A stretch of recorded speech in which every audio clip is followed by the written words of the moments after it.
All right, everybody, welcome back to the second part of this little video where we're talking about imaging. And in this segment, we're going to look at the actual speaker's response, and we're going to focus specifically on amplitude, which means how loud a speaker is, and we're going to look at not just on-axis response but off-axis response, because the off-axis responses can have a big effect on how a speaker images. And I know Aaron just did, over at Aaron's Corner, he just did a video on this, on imaging, and he just covered the aspect of amplitude response and on and off axis and how important it is. And I agree with him. It's the off-axis response can be just as important as the on-axis response. And all of that comes into play when you're trying to recreate an accurate soundstage and imaging and layering and things like that. If you have amplitude that's all jacked up, where you've got the tweeter level is louder than the woofer level, it's going to push those highs forward in the soundstage. It's going to completely mess that stuff up. And if the off-axis response has a big hole in it, and then your sidewall reflections are going to be just like that off-axis response. So not only can your room completely jack the response up from all the reflections, but you can be causing the reflections to be uneven to begin with. Same goes with ceiling reflections.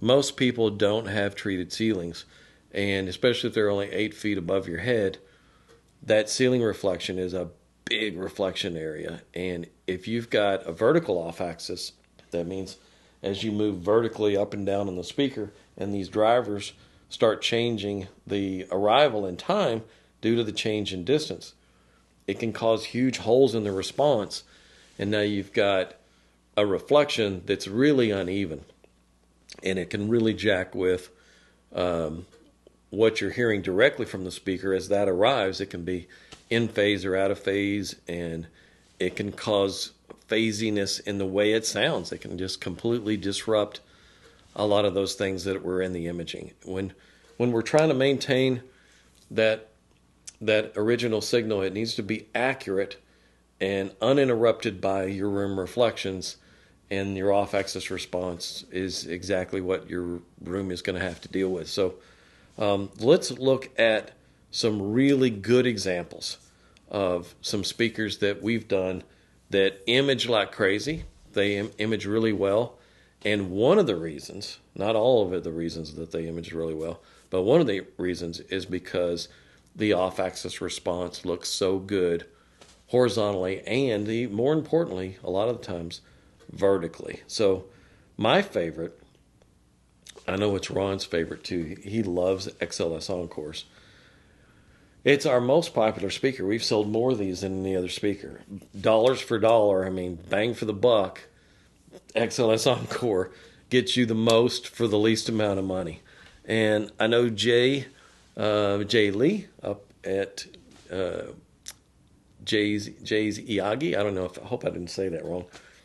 He has reviewed these and compared them to some $9,000 or $9,500 Sonus Faber speakers, which he mentions in the review. The Sonus Faber images really well, but the XLS Encore images really, really well. Like, it's a completely different league in that regard. And for the price point, it's tough to beat. I mean, they're imaging kings for those kind of price points, and they sound really, really good.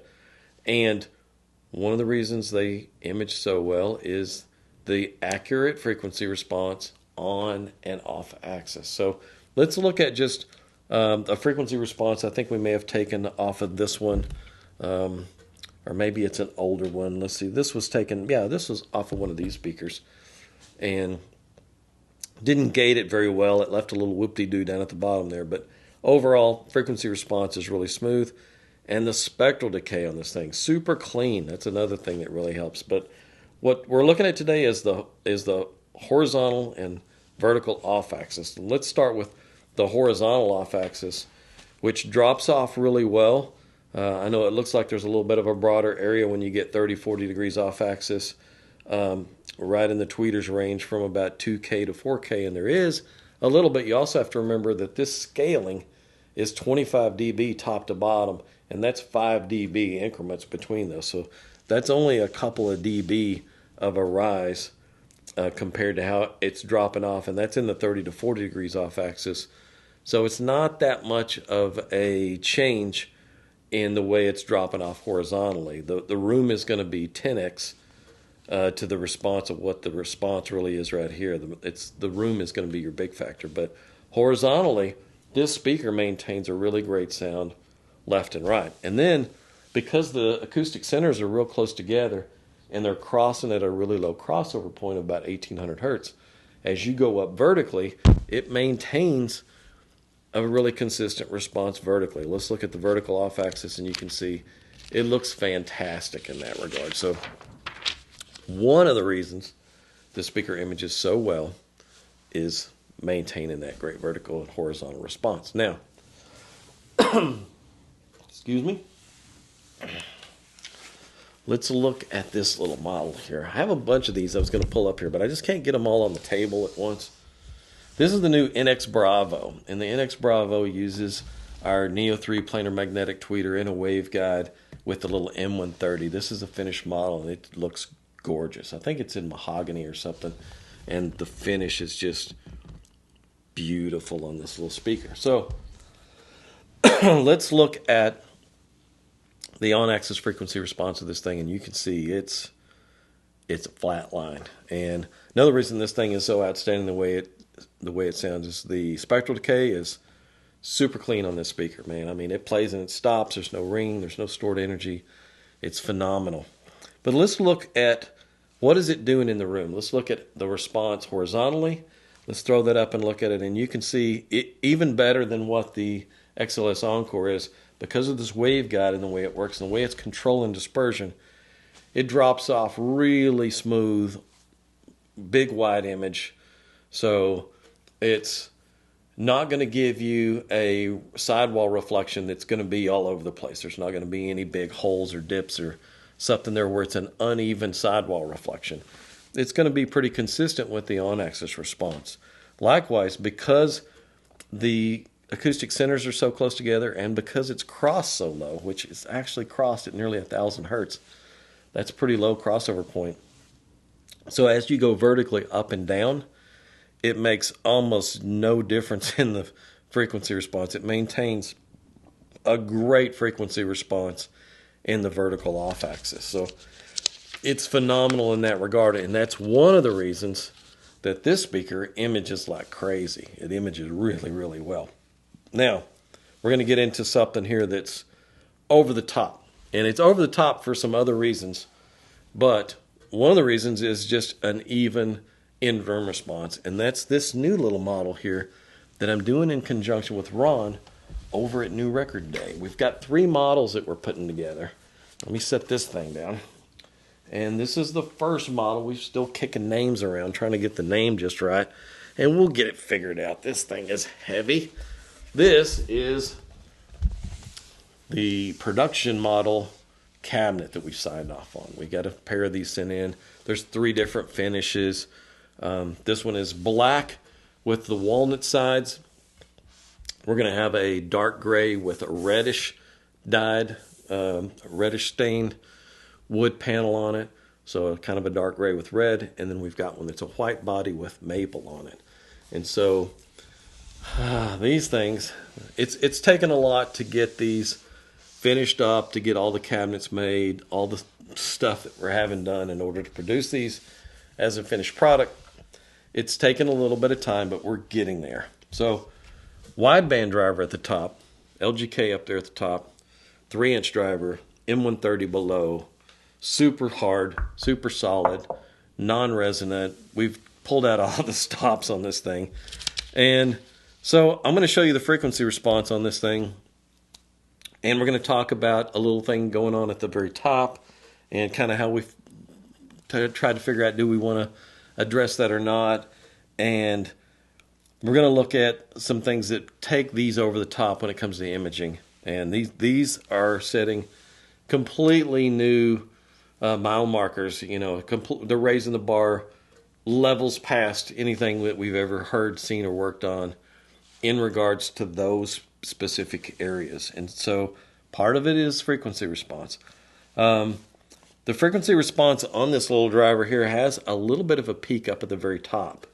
And it's not that bad, and as you move off axis, it drops off pretty quickly because it's a 3-inch wideband driver. So the off-axis response is more controlled.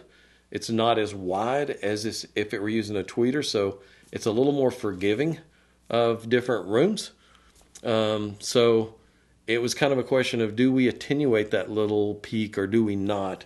And so I'm going to show you the measurements that we've done both ways. I did a little notch filter that pulls it down, and I'm going to show you some measurements where we leave it in there. And I could literally offer it both ways. But let's look at the on-axis frequency response. And this one is with showing the crossover point, which is at 250 hertz, is where that thing is crossing. So because of the low crossover point, there's no phase shift between these things. As you move up or down, left or right, the wavelengths are just too long. It's just very minimal amount of phase rotation as you move up or down. Not enough to even change the response. So let's look at the horizontal off-axis on this thing.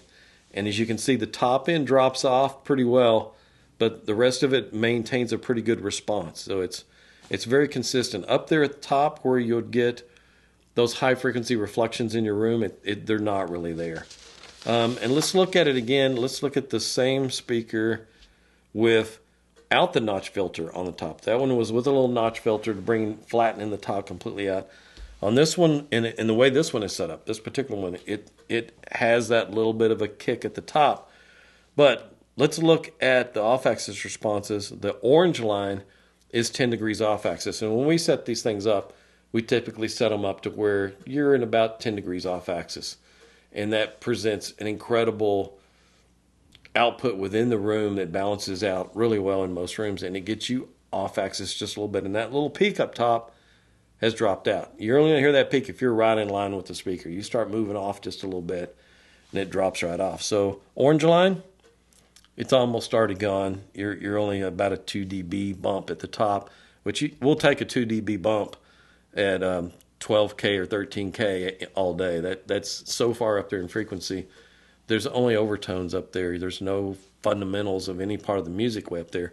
So it does not sound bright at all being up there. Looking at the yellow line, you can see that peak's almost already gone, and the off-axis response looks really, really good. And then we tried, just for the fun of it, we went vertical, just like we do with most speakers. This is the vertical off-axis response. As you can see, there's no change between the two drivers because there's just no phase rotation down there. So looking at just those aspects of the off-axis responses, all of these speakers are extremely good in that aspect, and all of those aspects are contributing factors to imaging and soundstage layering and things like that. But there's going to be, well, there's quite a bit more to the story, and we're gonna go through now a lot of other things that move things quite a bit as far as separation of things within the soundstage and space between instruments. And there's a whole lot of other factors besides just having these off-axis responses look good. This is only amplitude. So the next segment here, I'm gonna move some of this stuff out of the way, and we're really going to talk about a lot of little things that aren't little things anymore that make a big difference. So hang on, and let me move some of this stuff around and bring in some more stuff, and let's talk about some other things that attribute to good imaging.